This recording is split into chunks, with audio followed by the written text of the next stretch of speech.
Farm, and I'm going to teach you how to set ground lines. Ground lines are poles that we place in front of the jump to give the horse and rider a focal point to find the optimum distance to the fence. The further out you roll your ground line, the further from the base of the jump the horse will leave the ground.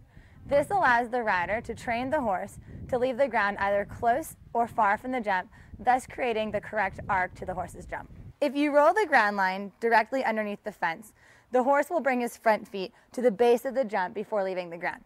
This is a great training exercise for teaching your horse to be quick with their front end, because the horse will have to work that much harder to get his front legs over the top pole. If you roll your ground line all the way out, your horse will leave the ground much sooner and have more time to get the front legs up and over the fence.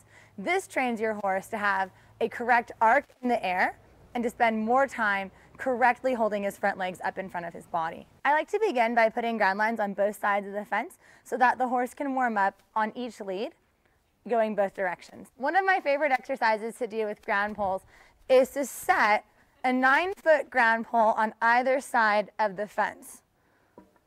1, 2, 3. Setting these ground poles puts the jump at the exact center of either pole, thus creating the perfect arc for the horse and training him when to leave the ground and also when to land with the jump exactly in the center of his arc. Another exercise you can do with ground poles is to set a ground pole and trot into your jump, because the point of the exercise is to teach the horse to come in very collected on his hocks, sit in the space between the ground pole and the jump, and then jump up and over the fence, being tidy and careful in front. If you set your ground poles incorrectly and don't appropriately measure, you will cause your horse to either land on the pole or after the pole.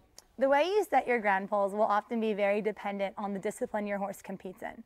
For the hunters, you want to roll the ground poles out and err on the side of the pole being a little further from the jump.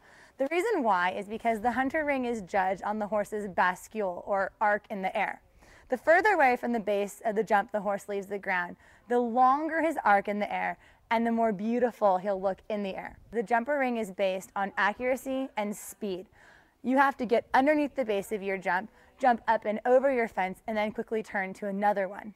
They also don't have ground lines on any of the fences in the jumper ring.